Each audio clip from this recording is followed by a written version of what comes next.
Buenos días. Qué gusto de verlos y vernos nuevamente por acá, buscando la presencia del Señor. Me encanta ver este grupo, la inmensa mayoría caras conocidas, otras no tanto. Bienvenidos todos. Hola. Bueno, para empezar quisiera leer un versículo maravilloso que está en Efesios 2:4. Dice: pero Dios es tan rico en misericordia y nos amó tanto que a pesar de que estábamos muertos por causa de nuestros pecados, nos dio vida cuando levantó a Cristo de los muertos. Pues nos levantó de los muertos junto con Cristo y nos sentó con Él en los lugares celestiales porque estamos unidos a Cristo Jesús. Padre, te damos gracias, Señor, por esta palabra tuya en esta mañana, Señor. Yo pongo delante de ti, Señor, a cada una de estas personas maravillosas aquí presentes, Señor, que vienen a buscar tu palabra, tu guía, Señor, tu amor y tu abrazo de siempre, Padre. Esa fortaleza que solamente tú nos puedes dar, esa guía, Señor, que solamente puede venir de ti, de tu Santo Espíritu. Te entregamos este tiempo, Señor, para que seas tú obrando en nuestras vidas, ministrándonos, enseñándonos, sanándonos, Señor, guiándonos y dándonos la luz de tu Santo Espíritu. En el nombre de tu Hijo Jesús. Amén. Bueno,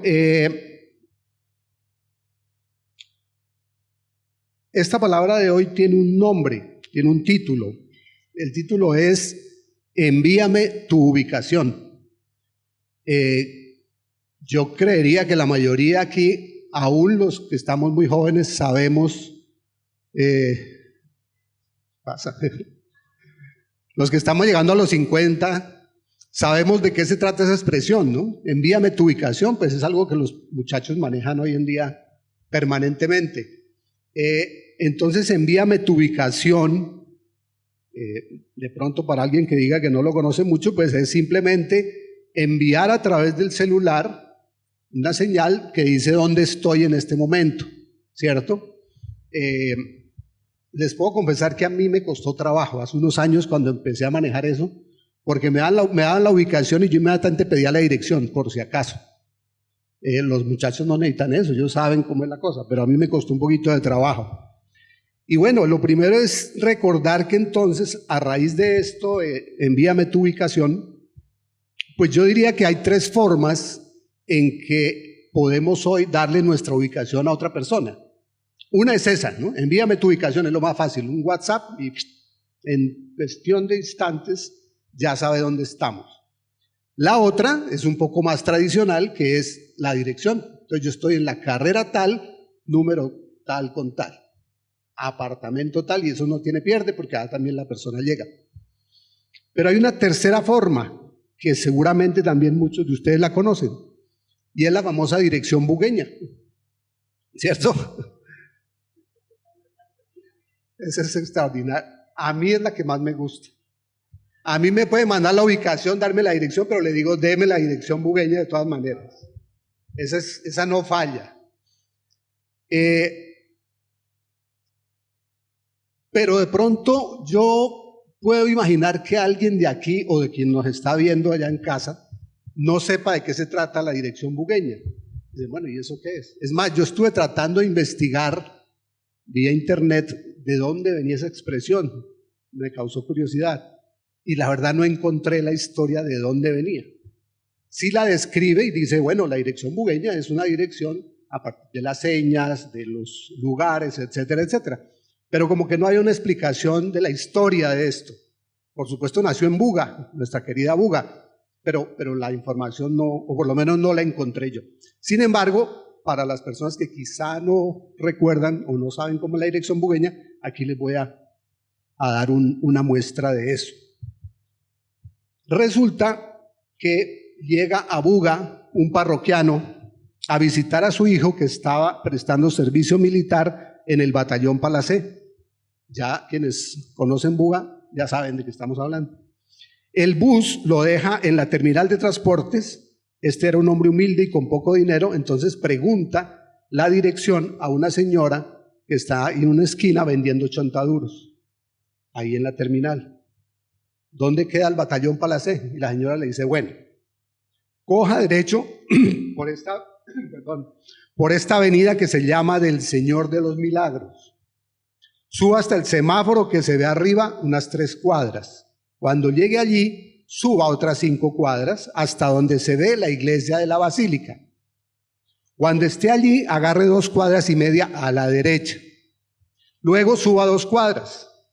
Allí se va a encontrar un castillo grande y un puente que se llama La Libertad.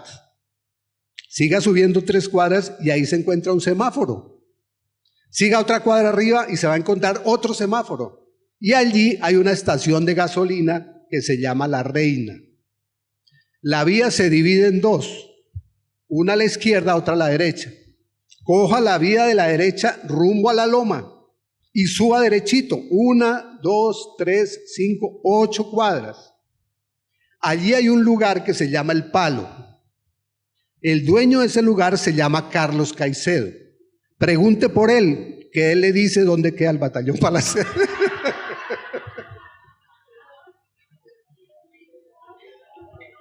Esa es una dirección bugueña con chiste incluido.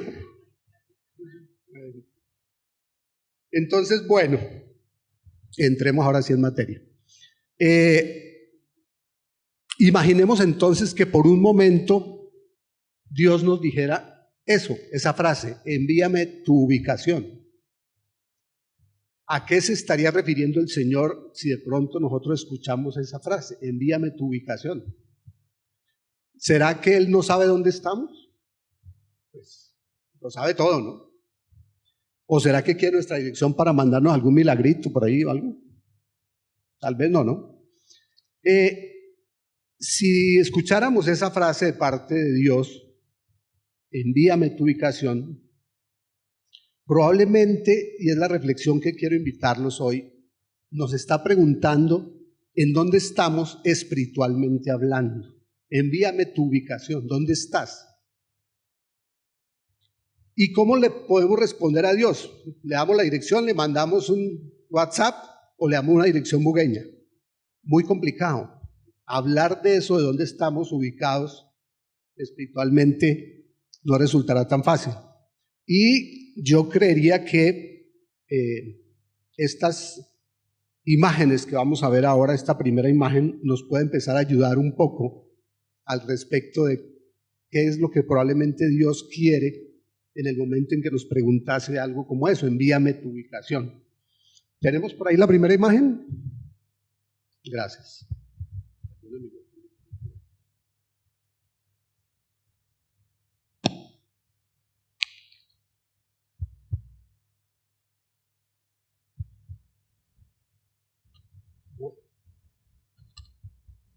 Quisiera invitarlos a ver esa imagen con mucho detenimiento. Es absolutamente sencilla, pero tremendamente profunda. Allá dice, Dios afuera de nuestra vida. Pues el círculo es nuestra vida. Yo estoy sentado en el trono de mi vida y Dios está por fuera. ¿Listo? Esa es una posible ubicación. Yo quiero creer que aquí en este salón nadie está en esa ubicación, porque si estamos acá, justamente es porque de alguna manera el Señor está adentro de nuestra vida, de alguna manera, ¿cierto? Entonces, el asunto tal vez es dónde estoy yo con respecto a Dios, ¿cierto? En la gráfica yo aparezco sentado en el trono y Dios está por fuera. Pero recordemos esto, en Juan 14:6 dice, Jesús les dijo, yo soy el camino, la verdad y la vida. Nadie llega al Padre sino por mí. Entonces, si Jesús es el camino, significa que quien no tiene a Jesús está perdido. Porque recordemos, Jesús no es un camino, es el camino. Entonces, si yo no tengo a Jesús, no tengo el único camino para la vida eterna. Total, estoy perdido. Si hay un solo camino y no lo conozco, estoy completamente perdido. A veces solemos decir, no, es que fulanito cayó en las drogas, está perdido. Cayó en el alcoholismo, está perdido. No necesitamos caer en drogas o caer en alcoholismo para estar perdidos. Basta con no tener a Dios adentro de nuestra vida, como estaba en la imagen, que ya me la quitaron, para entender que si no tenemos el único camino, estamos perdidos. Es importante tener ese concepto ahí para más adelante. ¿Qué pasa entonces? ¿Cuál es la realidad de un hombre que está viviendo eso? Una vida alejada de Dios, un Cristo que no ha podido entrar a la vida de esta persona. ¿Qué pasa con esta persona? De pronto algunos conocemos a alguien que pueda estar en esa condición. Un amigo, un familiar, un hijo, un padre. En algunos escenarios el esposo o la esposa quizá está en esa figura en la cual Cristo no está dentro de su vida. Es una situación triste para empezar. Y aquí hay un versículo que nos enseña al respecto, que es Efesios 2:1, donde dice: y Él os dio vida a vosotros cuando estabais muertos en vuestros delitos y pecados. Y Él os dio vida a vosotros cuando estabais muertos en vuestros delitos y pecados. Entonces, no es que el hombre esté enfermo, no es que el hombre esté grave, no es que el hombre esté agonizante, está muerto. Según esto que dice acá, según lo que las Escrituras dicen, espiritualmente, correcto, está completamente muerto. No está enfermo, no está herido, está muerto. Si no está en la vida, si no tiene a Dios en su vida. Ahora bien, esa muerte, bíblicamente hablando, no significa que es la extinción, no significa la aniquilación o la falta de existencia. Esa muerte de la que estamos hablando realmente significa separación. Separación. Ya sea que se separe el alma del cuerpo, o ya sea que se separe el hombre de Dios, o ambas cosas. Entonces las Escrituras nos hablan de 3 tipos de muerte, que es lo que quiero invitarlos a ver ahora. ¿Cuál es la primera muerte? La muerte espiritual. Es esa separación entre el hombre y Dios. Y por supuesto está escrito, no es algo que hayamos descubierto, está escrito en Isaías 59:2, la muerte espiritual, donde dice: son las iniquidades de ustedes las que los separan de su Dios. Son estos pecados lo que lo llevan a ocultar su rostro para no escuchar. Esa es la definición de muerte espiritual. Estamos separados de Dios por nuestros pecados, ¿cierto? La otra muerte es la muerte física. Esa la conocemos y la tenemos en nuestra imaginación permanentemente. Es la separación del alma del hombre de su cuerpo. Esta es una consecuencia del pecado de Adán y Eva, ¿cierto? ¿Por qué? En el Génesis, allá al principio, en 2:17 dice: pero del árbol del conocimiento del bien y del mal no deberás comer. El día que de él comas, ciertamente morirás. Entonces esa muerte física nace en ese momento. ¿A partir de qué? De la desobediencia. ¿A partir de qué? De la separación del hombre de Dios. Es decir, después de la muerte espiritual que se presentó en el primer hombre, que era Adán, viene la muerte física. Aunque él no murió exactamente, no cayó fulminado en ese momento. Murió 900 y algo de años después, ¿no? 930 años parece que vivió, después de que murió espiritualmente. Entonces fíjense que se da primero la muerte espiritual cuando él peca y se separa de Dios, y después la muerte física que viene ya en función del tiempo en cualquier momento. Bueno, y en tercer lugar está la muerte eterna, la muerte eterna. ¿Eso qué es? Es la separación del hombre de la presencia de Dios para siempre, para siempre. Esta es la llamada segunda muerte, y está también, por supuesto, escrito, está en Apocalipsis 2:11, dice así: el que tenga oídos, que oiga lo que el Espíritu dice a las iglesias. El que salga vencedor no sufrirá daño alguno de la segunda muerte. ¿Cuál es esa segunda muerte? La separación de nosotros con Dios para siempre. Eso así nomás de pensarlo suena horrible. Suena horrible. Entonces la primera muerte pues es solamente física, pero las personas que están sin Cristo, como nos mostraba el dibujo, están muertas espiritualmente hablando, aunque estén vivas aquí en la tierra. ¿Sí? Y una buena ilustración para entender este concepto se desprende de las mismas palabras que Jesús pronunció. En Mateo 8:21, cuando Jesús comenzó su ministerio, recuerden que Él invitó a muchas personas a seguirle. Algunos lo siguieron, otros no. En algún momento, uno de los jóvenes al que Jesús invitó le respondió lo siguiente: Señor, permíteme que vaya primero y entierre a mi padre, después para seguirte, ¿no es cierto? Es probable que el padre de ese muchacho en ese momento estuviera muriendo.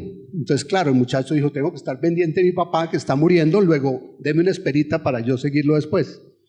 Pero también es probable que ya hubiera muerto. Simplemente decía: espéreme, yo voy y lo entierro y regreso para seguirlo a usted. O simplemente el muchacho estaba esperando que su padre envejeciera y después de que muriera, ahí sí seguir a Jesús. En cualquier escenario, él no estaba dispuesto a seguir a Jesús, sino hasta después de enterrar a su padre, ¿cierto? Pero lo interesante de este pasaje es lo que le contesta Jesús. Le dice: sígueme, deja que los muertos entierren a sus muertos. Obviamente, bajo nuestra concepción de muerte, no tiene sentido que un muerto entierre a otro muerto. Pero como ya vimos hoy, un muerto espiritualmente puede enterrar al otro muerto físicamente. ¿De acuerdo? En Efesios 2:1, volvemos allá, dice: cuando estabais muertos en vuestros delitos y pecados. Entonces subrayo la palabra en. ¿Por qué? Porque todos estamos inmersos en la muerte misma, ya que nacemos con la naturaleza pecaminosa y todos, sin excepción, tenemos esa condición, la cual se manifiesta obviamente en nuestros pecados, que es finalmente lo que nos distancia de Dios, es lo que nos lleva a esa aterradora posibilidad de tener una muerte permanente alejada de Dios. Otra característica de una persona que esté dentro de esa primera imagen que veíamos, es decir, que no esté con Cristo en su vida, es lo que se manifiesta haciendo la voluntad de la carne y de los pensamientos, ¿cierto? Claro, una persona que no tiene a Cristo simplemente hace lo que le parece o lo que la sociedad le dice o lo que su intuición le muestra, ¿cierto? Y esa es una vida, por supuesto, que está volcada a la satisfacción de placeres carnales, a la vida, como decimos, a la vida alegre. Y el mundo, de hecho, nos quiere hacer creer que una vida sin Cristo también es una vida buena. ¿Por qué? Porque hay diversión, hay alegría, hay satisfacción. Alguno dirá: míreme a mí, yo conseguí mucho dinero, tengo una bella esposa, tengo un hogar, etc. Tengo. Pero se olvidan que detrás de esto hay alguien que es el que nos está mostrando esa película equívoca y engañosa. El maestro del engaño, que ya sabemos quién es. Satanás ofrece siempre lo que no puede dar.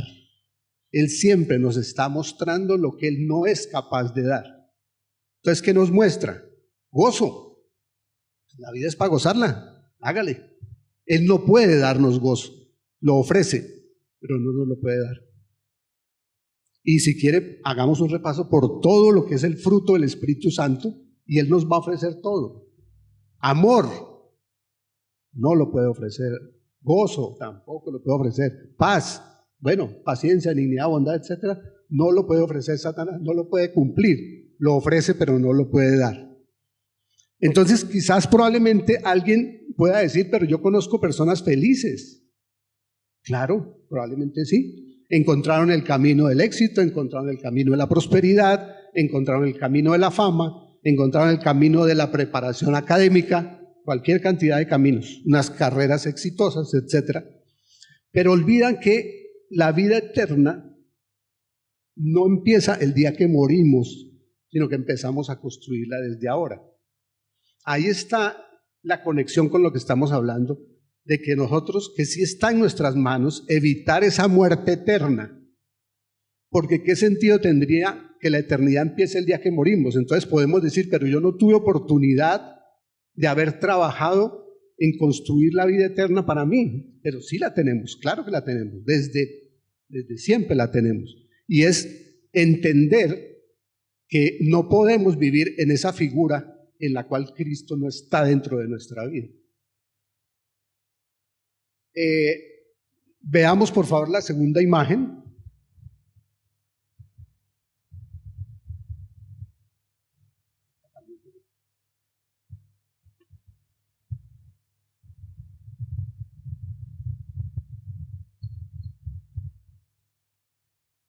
Aquí, pues la cosa empieza a mejorar, pero no tanto, ¿no? Yo meto a Dios en mi vida, pero sigo manejando el control. Yo sigo en el trono. Y bueno, creo que alguno de nosotros puede haber pasado por ese escenario.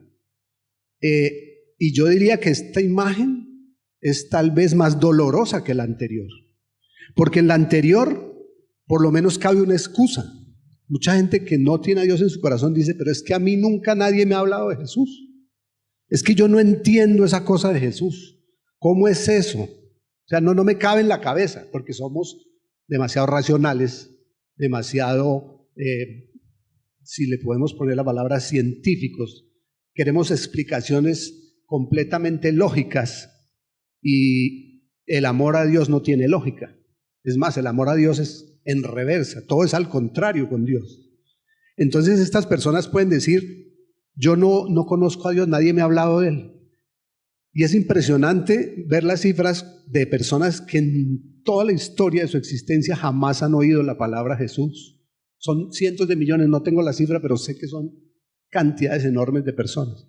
Es más, ni siquiera hay que ir a países por allá en el África y eso, sino en nuestro entorno. Uno ve personas que están con nosotros, que son hasta compañeros de trabajo, que se mueven en el mismo escenario, y uno les dice Jesús y eso no pasa absolutamente nada. Eso como que no lo entiendo, no lo comprendo. Y aquí esto no estaba en el, como dicen, no está en el guión, pero lo voy a contar.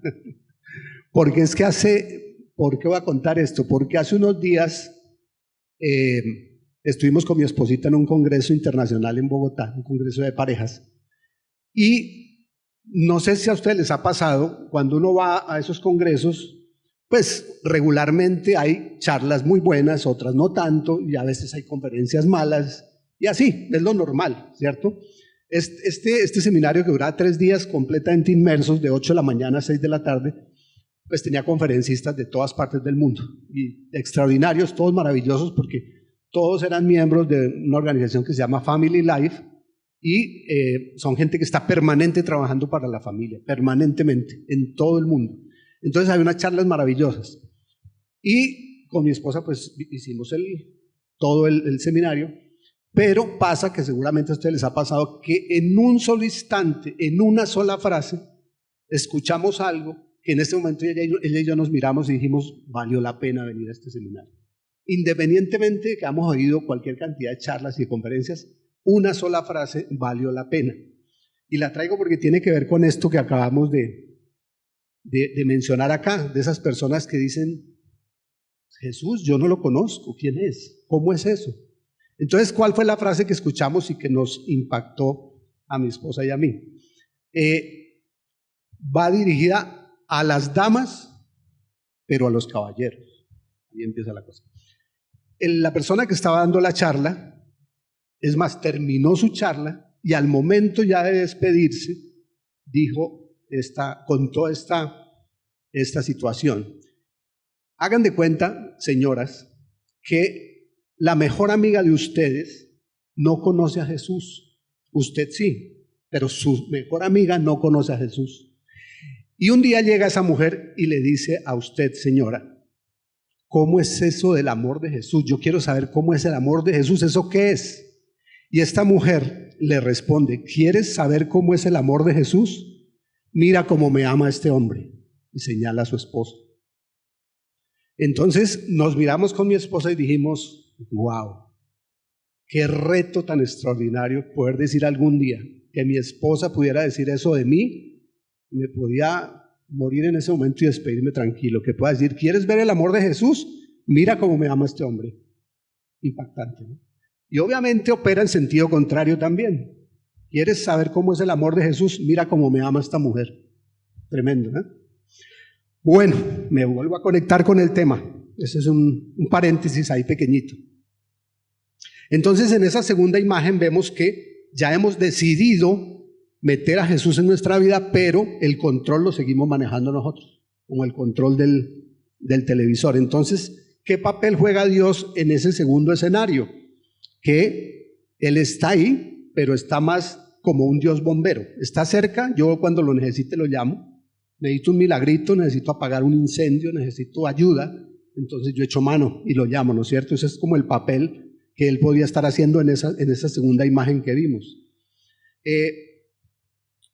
Cuando yo estaba investigando este tema hace un par de semanas, me sorprendió, pero como que lo intuía, y es descubrir que la religión, y pongámosle ese nombre, la religión que más crece en el mundo es el culto al yo. El culto al yo es la religión que más crece en el mundo. ¿Por qué?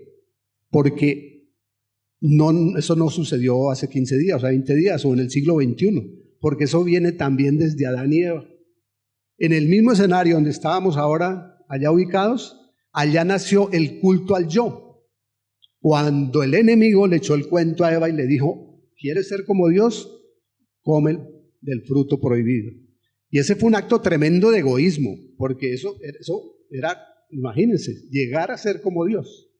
Entonces ahí nacen varias cositas de esas, el egoísmo, el egocentrismo, ¿y cuál otro? El egotismo. Bueno. Recordemos qué es eso. Entonces el egoísmo, pues es yo quiero todo para mí, ¿cierto? Todo para mí, todo para mí, todo para mí.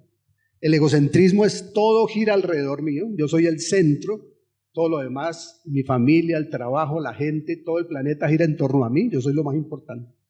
Y el egotismo es eso que muchas veces hacemos, y es que siempre tenemos a flor de labio un comentario mejor, entre comillas, que el que está contando alguien. Son esas personas que en una reunión alguien cuenta una anécdota y esta persona siempre tiene una anécdota mejor, porque arranca el yo. Entonces la persona dice, ¿cómo les parece que la semana pasada iba en bicicleta y me caí y me fracturé esta pierna? Y este dice, eso no es nada. Yo también hace 2 meses me caí en la bicicleta y me rompí ambas piernas. O sea, yo soy más importante que usted. A mí me pasan cosas más graves que a usted. Tanto en lo bueno como en lo malo, ¿no? Entonces son personas que, eso es el egotismo, permanentemente están hablando de sí mismos. Son los que tienen los mayores éxitos, pero también si hay que hablar de tragedias, son los que les ha pasado la peor tragedia, etcétera, etcétera. ¿Y eso viene de dónde? Desde por allá, de los inicios.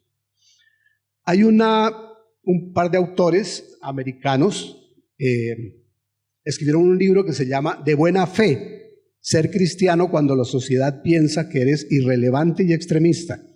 Solo lo menciono para dar estos datos. En ese libro se dice que el 84% de los estadounidenses creen que disfrutar de ti mismo es el objetivo más alto en la vida. Disfrutar de ti mismo es el objetivo más alto en la vida, 84%. El 86% cree que para disfrutar hay que buscar las cosas que deseamos, 86%. Y el 91% dicen que para encontrarte a ti mismo, mira dentro de ti. Pues imagínense, estas cosas es el culto al yo. Así de sencillo, es la religión del yo. ¿Qué pasa cuando la gente se toma una selfie? ¿Para qué se la toma? Ego. Y en eso ha caído el Papa, Barack Obama, y póngalo a todo el mundo, los famosos y los no famosos. Quizá todos hemos caído en algún momento. ¿Yo para qué me tomo eso? Para que me vean, para que recuerden que yo existo, para que vean que soy bonito, para que vean que esta corbata me queda bien, este peinado me queda perfecto, etcétera, etcétera. O sea, el culto al yo. Y eso ya tiene un nombre, eso es una enfermedad que se llama selfitis. Es la selfitis crónica, es el impulso incontrolable a tomar fotos de sí mismo y enviarlas. No vayan a levantar la mano los que tengan esa enfermedad. Aquí no hay de eso. Selfitis crónica. ¿Y ustedes conocen a alguien que se tome 6, 7, 8, 10 fotos diarias? ¿O 20? Ah, sí. El culto al yo. Y aquí, inclusive, me da hasta pena leer esto, pero debo hacerlo. Hay unos mandamientos del yo. Así como están los mandamientos de Dios, hay unos mandamientos del yo. Los menciono solamente para que ustedes se aterren igual que yo. Primer mandamiento del yo: tu mente es la fuente y el estándar de la verdad. Así que pase lo que pase, confía en ti mismo. Segundo mandamiento: tus emociones tienen autoridad, así que nunca cuestiones ni dejes que nadie cuestione tus sentimientos. Tercer mandamiento: tú eres soberano. Así que despliega tu omnipotencia y doblega el universo en torno a tus sueños y deseos. Terrible, ¿no? Cuarto: tú eres supremo. Así que actúa siempre de acuerdo con tu fin principal para glorificarte y disfrutar de ti mismo por siempre. Quinto mandamiento: tú eres un hombre con derechos y eres en esencia bueno. Así que no dejes que nadie te oprima con la anticuada noción de que eres un pecador que necesita gracia. Sexto y último: tú eres el creador de tu destino. Así que utiliza ese poder creativo ilimitado para forjar tu identidad y tu propósito. ¿Qué es eso? El culto al yo, nada más. Ese culto al yo, por supuesto que el principal problema es una rebelión contra Dios, pero también cuando pensamos así nos convertimos, porque es que nosotros mismos ponemos el estándar con el que queremos ser medidos, de acuerdo a nuestra capacidad, a nuestra naturaleza. Entonces, de alguna manera, nos volvemos fariseos, pero nos volvemos muchas cosas, pero nos estamos glorificando a nosotros mismos y por el derecho nos hacemos indignos. Veamos por favor la tercera imagen.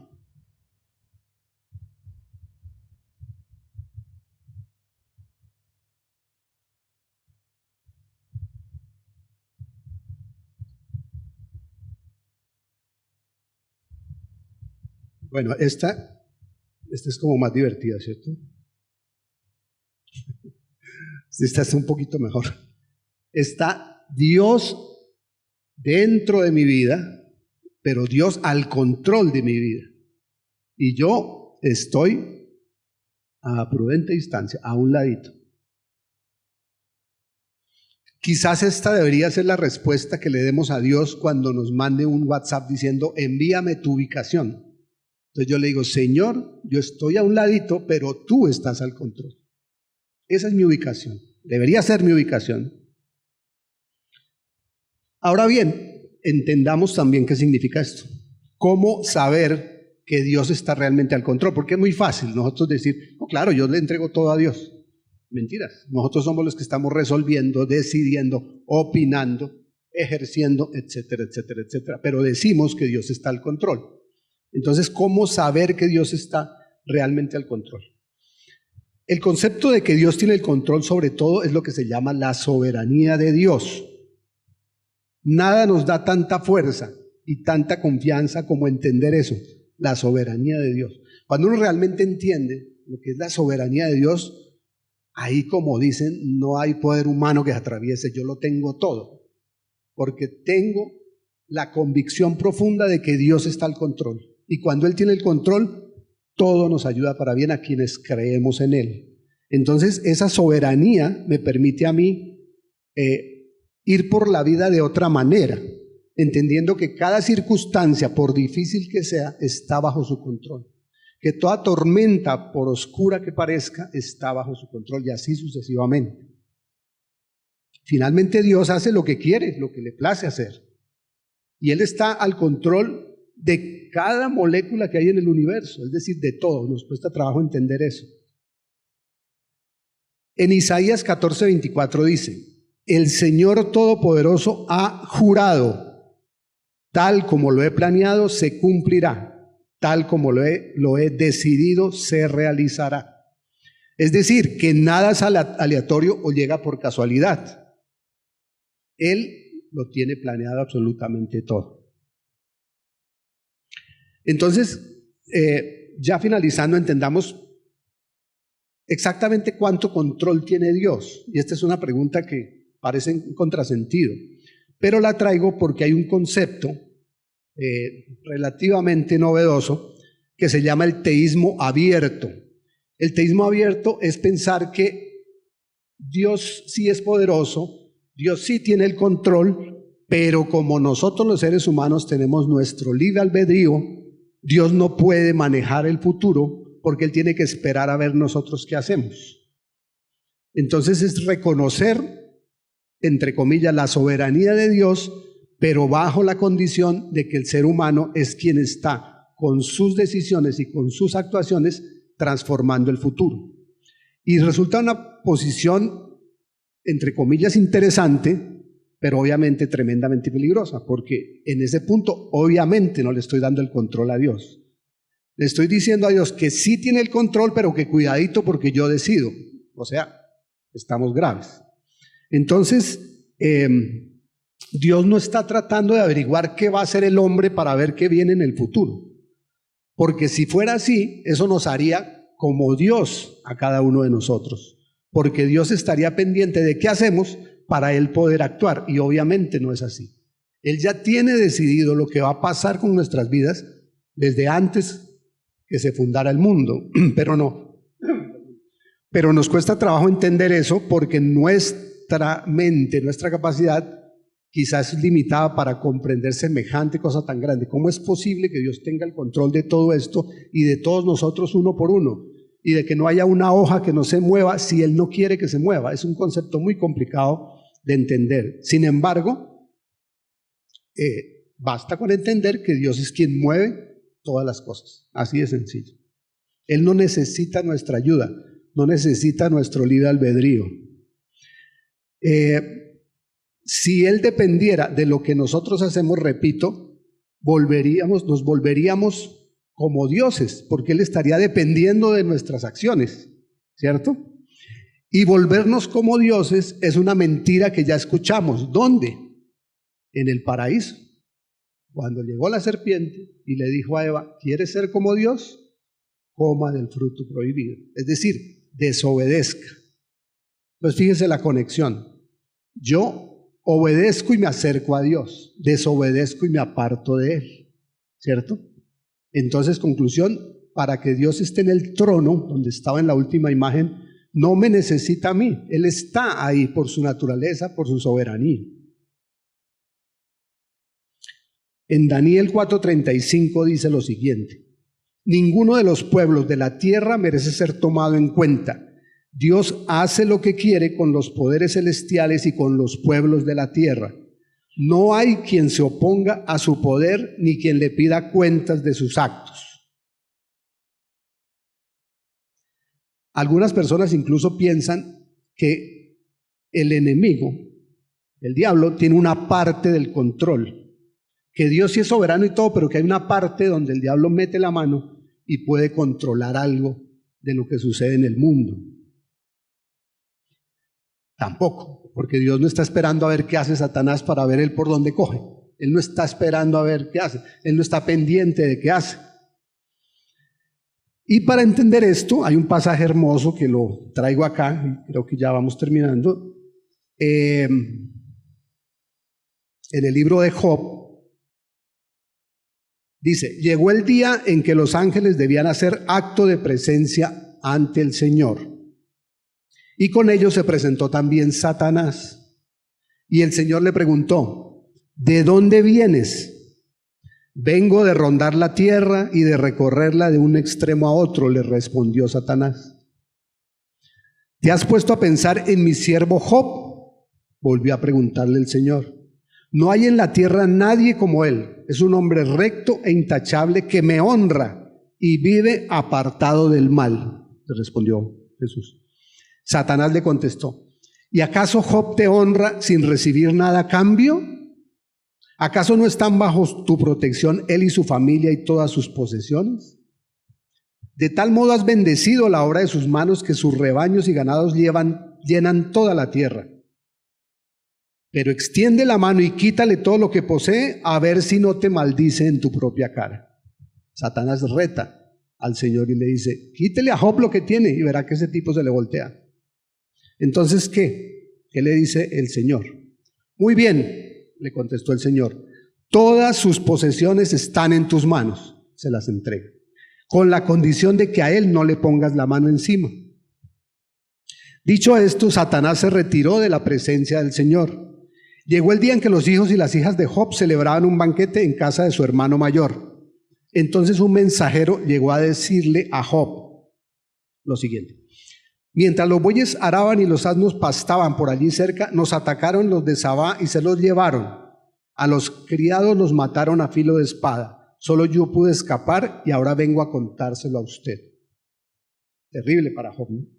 No había terminado de hablar este mensajero cuando llegó otro mensajero más.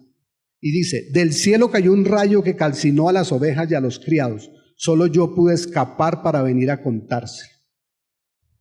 No había terminado de contar esto el segundo visitante, mensajero, cuando llegó otro más que le dijo, unos salteadores caldeos vinieron y dividiéndose en 3 grupos se apoderaron de los camellos y se los llevaron.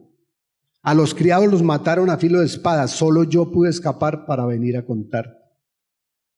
No había terminado de hablar este mensajero, o sea, le estaban pasando todas, ¿no? Cuando aparece otro mensajero y le dice, los hijos y las hijas de usted estaban celebrando un banquete en casa del mayor de todos ellos, cuando de pronto un fuerte viento del desierto dio contra la casa y derribó sus 4 esquinas. Y la casa cayó sobre los jóvenes y todos murieron. Solo yo pude escapar y vengo a contarse. O sea, el diablo estaba haciendo la fiesta. Todo se le estaba quitando a Job, todo le estaba saliendo mal, todo estaba desapareciendo. Al llegar a este punto, Job se levantó, se rasgó las vestiduras, se rasuró la cabeza y luego se dejó caer al suelo en actitud de adoración. Entonces dijo, desnudo salí del vientre de mi madre y desnudo he de partir. El Señor ha dado, el Señor ha quitado. Bendito sea el nombre del Señor. A pesar de todo esto, Job no pecó ni le echó la culpa a Dios.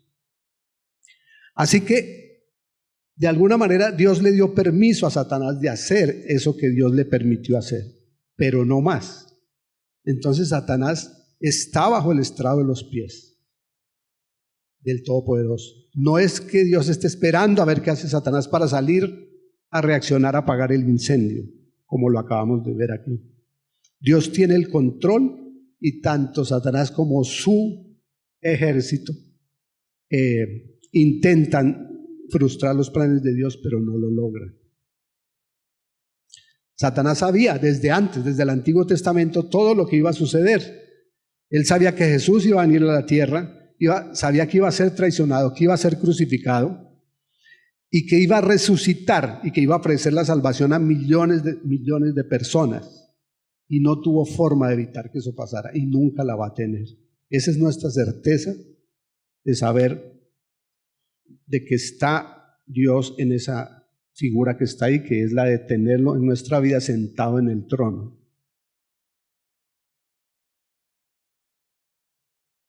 Por último, la única manera de confiar en esa soberanía de Dios, pues es conociendo a Dios. ¿Y cómo conocemos a Dios? A través de su palabra. Quizás hay otras formas, pero esa es la que Él nos entregó de primera. Aquí está lo que yo creo, lo que yo pienso, lo que yo espero y lo que yo ordeno, ¿cierto? No hay una fórmula mágica para hacernos gigantes espirituales de la noche a la mañana, ni tampoco un mantra que podamos repetir. Es buscar la presencia del Señor a través de su palabra de manera frecuente y permanente. Y voy a cerrar con esta frase. Si bebemos profundamente de su palabra y dejamos que ella llene nuestras mentes y nuestros corazones, la soberanía de Dios llegará a ser evidente para nosotros. Y en eso nos gozaremos, porque conoceremos íntimamente y confiaremos completamente en el Dios que controla todas las cosas para su propósito perfecto. Gracias.